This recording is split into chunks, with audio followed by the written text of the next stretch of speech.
जब मेवाड़ के राजा महाराव रतन सिंह बनते हैं, उसी दरमियान दिल्ली की गद्दी पर एक महत्वाकांक्षी शासक बैठता है।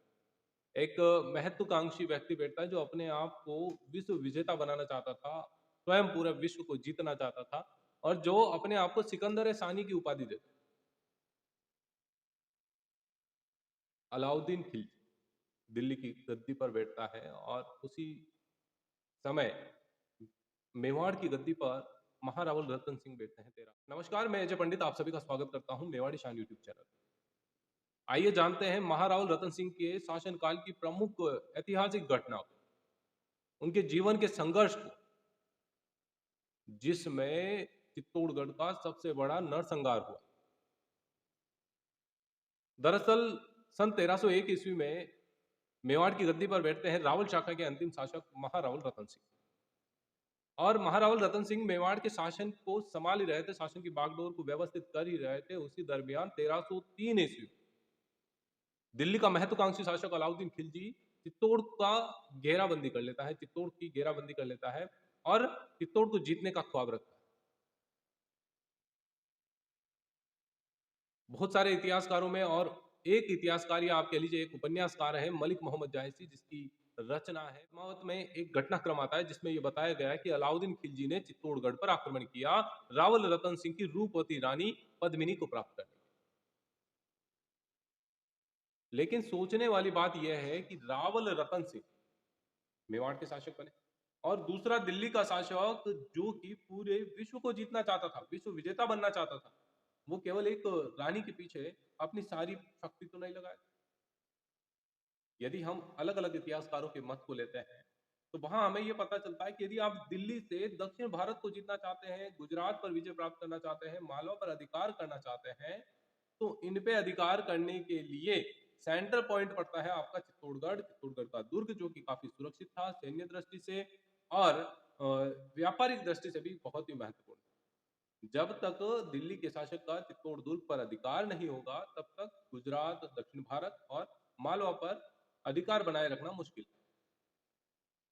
तो मेन मुख्य कारण तो ये था कि चित्तौड़गढ़ पर आक्रमण जो किया गया था वो पॉलिटिकल व्यू था, राजनीतिक दृष्टि से किया गया। लेकिन मलिक मोहम्मद जायसी की जो रचना है पद्मावत, उसी पद्मावत के आधार पर बड़वा भाटो ने भी इसी वृत्तांत को अपनी रचनाओं में लिख दिया और ये वृत्तांत काफी रोमांचक। ऐसा बताया जाता है कि महारानी पद्मिनी बड़ी रूपवती थी और इतनी सुंदर थी कि जब वो पानी पीती थी तो पानी गले से उतरता हुआ दिखता है। ये उसकी सुंदरता के ऊपर लिखी हुई पंक्ति। जब अलाउद्दीन खिलजी चित्तौड़गढ़ के घेरा कर लेता है, चित्तौड़गढ़ को घेर लेता है, अपना डेरा वहीं डाल लेता है, लगभग 5 से 6 महीने तक ये घेरा चलता है, फिर भी नहीं जीत पाता है, तो धूर्त अपनी धूर्तता पर आ जाता है और एक षड्यंत्र रचता है। उस षड्यंत्र के दौरान ये कहता है कि मैं अपना घेरा चित्तौड़गढ़ दुर्ग से हटा लूंगा यदि महारावल रतन सिंह अपनी रानी पद्मिनी का चेहरा मुझे एक बार। हालांकि हमारे राजपूतों में एक परंपरा थी, पर्दा प्रथा, जिसमें महिलाएं पर पुरुष के सामने नहीं जाती और विशेष तौर पर रानी महारानी जो होती थी वो पर्दे में ही रहा करती थी, पर पुरुष को नहीं दिखाई जाती। और इसी प्रथा के तहत जब महाराव रतन सिंह के राज दरबार में इस बात की चर्चा की गई कि ऐसा समन्वय का या ऐसा संधि का प्रस्ताव आया है, तो उसी दरबार में गोरा और बादल नाम के दुस्साहसी राजपूत योद्धा थे जिन्होंने कहा कि मर मिटेंगे लेकिन अपनी परंपरा नहीं छोड़ेंगे, अपनी संस्कृति को। रावल रतन सिंह वर्तमान परिस्थिति को देखते हुए कि 5-6 महीने का घेरा हो गया चित्तौड़ दुर्ग में, रसद की कमी हो रही है, किसी भी प्रकार से ये घेरा एक बार हट जाए तो हम हमारी नॉर्मल जिंदगी में आ जाए, और उसी के चलते फिर गोरा और बादल को राज्य से निष्कासित किया जाता है और ये निश्चय किया जाता है कि अलाउद्दीन खिलजी को पद्मिनी का चेहरा दिखाया जाए। लेकिन शर्त इसमें रखी जाती है कि पद्मिनी का चेहरा केवल दर्पण में देखा जाए। दूसरी शर्त थी अलाउद्दीन खिलजी अपने कुछ विश्वस्त सैनिकों के साथ ही दुर्ग में प्रवेश करें। राजपूत योद्धा अपनी आन बान शान के लिए जाने जाते, राजपूतों में धूर्तता नाम की चीज नहीं। एक बार कह दिया तो कह दिया, मर मिटने को तैयार हो जाता। अलाउद्दीन खिलजी राजपूतों की इसी आन बान शान का फायदा उठाता है, दुर्ग के अंदर प्रवेश करता है, पद्मिनी का चेहरा देखता है। और हमारे यहाँ पर एक परंपरा है आज भी प्रचलित, कोई मेहमान आता है तो हम उसे वापस घर के द्वार तक छोड़ने जाते हैं, घर के दरवाजे, मुख्य दरवाजे तक छोड़ने जाते हैं। रावल रतन सिंह भी अलाउद्दीन खिलजी को चित्तौड़गढ़ दुर्ग के मुख्य दरवाजे तक छोड़ने गया था, और जैसे ही दरवाजे के वहां अंतिम मिलाप हुआ, अंतिम मिलाप में धूर्तता के साथ अलाउद्दीन खिलजी ने रावल रतन सिंह को कैद कर लिया, कैद करके अपने कैंप में ले गए। और उसके बाद रावल रतन सिंह को छोड़ने की शर्त रखी गई कि पद्मिनी को भेजो और रतन सिंह को ले जाओ। तभी वो क्षत्राणी अपने काका और भतीजा गोरा और बादल को बुलाते। गोरा और बादल अपना अपमान छोड़ते हुए देश प्रेम को सर्वोपरि मानते हैं, क्षत्रिय धर्म को सर्वोपरि मानते हैं, वापस मेवाड़ क्षेत्र में आते हैं। और उसके बाद एक योजना बनाई जाती है जिसमें कहा जाता है कि पद्मिनी तो आएगी लेकिन साथ में 700 डोलियां भी लाएगी, और इन्हीं 700 डोलियों में राजपूत योद्धाएं स्त्री के वेश में शस्त्रों से लेश होकर बैठ गए। अलाउद्दीन खिलजी के कैंप में पहुंचे और अलाउद्दीन खिलजी के सामने ये प्रस्ताव रखा गया कि रावल रतन सिंह को पद्मिनी से कुछ समय के लिए मिलने दिया जाए। रावल रतन सिंह को कुछ समय के लिए मिलने दिया। उसी समय का फायदा लेकर गोरा और बादल ने उन्हें वहां से निकालकर चित्तौड़गढ़ दुर्ग पहुंचा।